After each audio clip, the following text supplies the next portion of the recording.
ഇങ്ങനെ ഒരു മുഹൂർത്തത്തിൽ ഇവിടെ ഉണ്ടാവാൻ കഴിഞ്ഞത് ഒരു ഭാഗ്യമാണോ എന്ന് എനിക്ക് തോന്നുന്നു. എന്തോ അങ്ങനെ പറഞ്ഞത് എന്ന് ചോദിച്ചാൽ, ഒരു ശാഖയിലും ഒരു മെമ്പർ എന്ന നിലയിൽ പ്രവർത്തിക്കാൻ ഭാഗ്യമുണ്ടായിട്ടില്ലാത്ത എനിക്ക് ഇവരുടെ പ്രവർത്തനത്തെക്കുറിച്ച് വേണ്ടത്ര അറിവില്ല.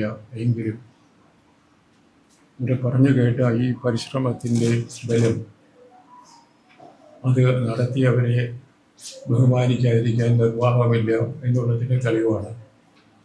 തന്നെയുമല്ല, ഞാനിങ്ങനെ ഒരു മനക്കണക്ക് കൂട്ടി നോക്കാറുണ്ട്. കേരളത്തിലെ കഴിഞ്ഞ കാലങ്ങളിലെ ഇന്നുവരെ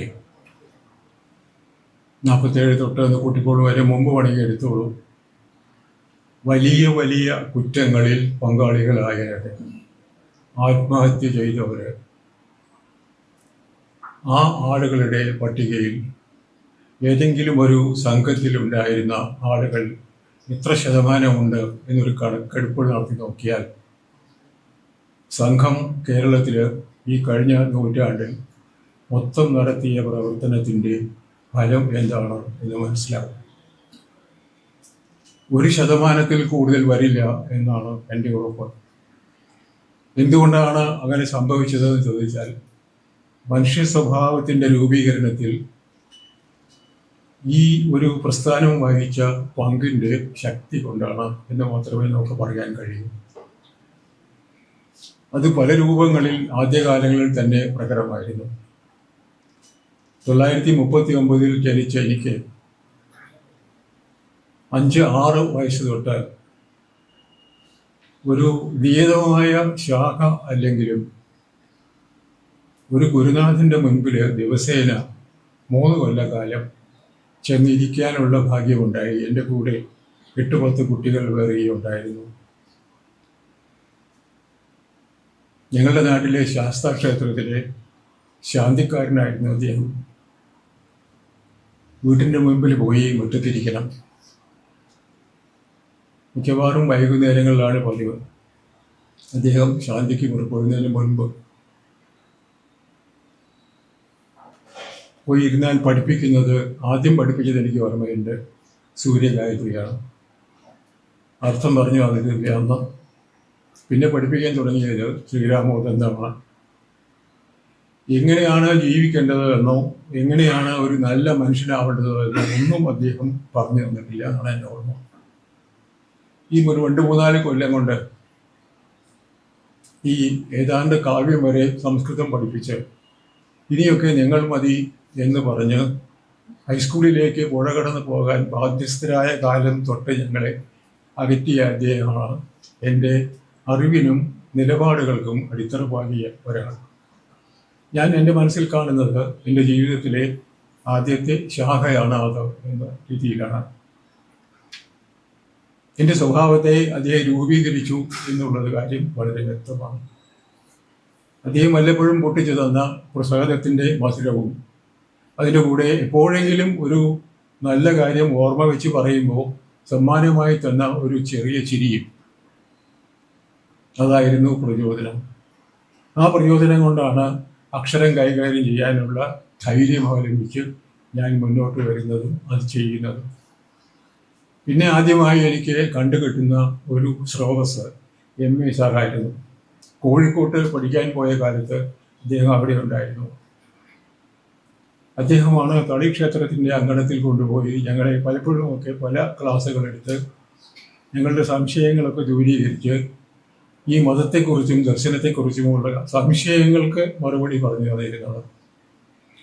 പിന്നീട് എനിക്ക് പരിചയപ്പെടാനിടയായ മഹാശിവൻ നാരായൺജിയായിരുന്നു.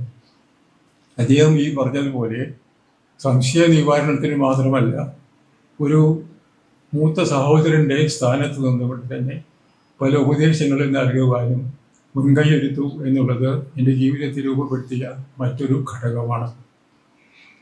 നമുക്ക് നമ്മുടെ കുട്ടികൾക്ക് എങ്ങനെയാണ് ജീവിതത്തെ അഭിമുഖീകരിക്കേണ്ടത് എന്ന കാര്യത്തെക്കുറിച്ച് ഒരു ധാരണ ഉണ്ടാക്കി കൊടുക്കുന്നതിന് കൂടി ഈ സംഘത്തിന് കഴിയുമായിരുന്നു എന്നുള്ളതാണ് നേരെ. എൻ്റെ ജനനം എന്ന് പറയുന്നത് 39 കഴിഞ്ഞിട്ട് ഏതാണ്ടൊരു 60 വരെയുള്ള കാലത്താണ് കേരളത്തിലെ അടിസ്ഥാനപരമായ സാമൂഹിക, സാംസ്കാരിക, സാമ്പത്തിക രംഗങ്ങളിലുള്ള എല്ലാ മാറ്റങ്ങളും അതിക്രൂരമായി അരങ്ങേറിയത് എന്നുള്ളതാണ് നേരെ. പഴയ സമൂഹമൊക്കെ ഇല്ലാതായി, കൂട്ടുകുടുംബങ്ങളില്ലാതായി, ബന്ധങ്ങളില്ലാതായി, സ്ഥിതിഗതികൾ ആകെ മോശമായി, ക്ഷാമം വന്നു, അങ്ങനെ നാശം വന്ന ഒരു കാലമായിരുന്നു അത്. ആ കാലത്ത് സമുദായ ശിഥിലീകരണം ഉണ്ടാവുകയും കുടുംബങ്ങൾ തകരുകയും ഒക്കെ ചെയ്തപ്പോൾ കുട്ടികൾക്ക് ആ തകർച്ചയിൽ നിന്ന് കരകയറി നിൽക്കാനുണ്ടായിരുന്ന ഒരേ ഒരു സങ്കേതമായിരുന്നു ഈ പഠിപ്പ് എന്ന കാര്യത്തിൽ ഒരു സംശയവും വേണ്ട. അതുകൊണ്ട് മാത്രം കാലുറച്ച് നിന്ന ആളുകൾ ഒരുപാട് ഇന്ന് കേരളത്തിലുണ്ട് എന്നാണ് എൻ്റെ അറിവ്. അതുകൊണ്ട് അവർക്കെല്ലാം വേണ്ടി ഈ മഹാകാര്യം നടത്തിക്കൊണ്ടു പോകുന്ന ആളുകളെ വളരെ കൃതജ്ഞതാപൂർവ്വം നമസ്കരിക്കാൻ മാത്രമാണ് ഞാൻ ഈ അവസരം ഉപയോഗിക്കുന്നത്. ആ ഗുരുനാഥന്മാരത് വളരെയേറെ സ്നേഹപൂർവ്വം ഏറ്റുവാങ്ങും എന്ന് എനിക്ക് നല്ല നിശ്ചയമുണ്ട്. ഈ പുസ്തകത്തിൻ്റെ ബാക്കിയുള്ള ഭാഗങ്ങൾ കൂടി കഴിയും വേഗം പുറത്തു വരികയും അത് മറ്റ് ഭാഷകളിൽ കൂടി ഒരുമിച്ച് പുറത്തു വരുന്നതിൻ്റെ കൂട്ടത്തിൽ ഭാഗമായി മാറുകയും ചെയ്യുമ്പോൾ നമ്മുടെ നാട്ടിൽ പരിവർത്തനോന്മുഖമായ സമീപന രീതിക്ക് ആമുഖവും വഴിയും മരുന്നും ഒക്കെ ഇട്ട് ആരാണ് എങ്ങനെയാണ് എന്ന കാര്യം നാളെ വരാൻ പോകുന്നവർക്ക് ഒരു പാഠമായി തീരുമെന്നുള്ള കാര്യത്തിൽ സംശയം വേണ്ട. ഈ വൈകുന്നേരത്ത് ഇതിലേറെ പറയാൻ ഞാൻ ഉദ്ദേശിക്കുന്നില്ല, അതിൻ്റെ ആവശ്യമുണ്ട് എന്ന് എനിക്ക് തോന്നുന്നില്ല. ഇതിൻ്റെ കൂടെ ആരൊക്കെ എക്കാലത്ത് എവിടെയൊക്കെ എങ്ങനെയൊക്കെ ഉണ്ടായിരുന്നുവോ അവരെയൊക്കെ കേരളത്തിലെ ഇന്നലെ വരെ ഉണ്ടായ മനുഷ്യൻ്റെ ജീവിതത്തിലെ സ്വഭാവ രൂപീകരണത്തിന് സഹായിച്ചതിൻ്റെ പേരിലും നാളെ ഉണ്ടാകാൻ പോകുന്നവർക്ക് മാർഗദർശകമായ രീതിയിൽ സമൂഹത്തെ മാറ്റിയെടുക്കാൻ ശ്രമിച്ചതിൻ്റെ പേരിലും ഒരിക്കൽ കൂടി നന്ദി പറയുന്നു. ഈശ്വരസ്തുതിയോടെ നിർത്തുന്നു. നമസ്കാരം.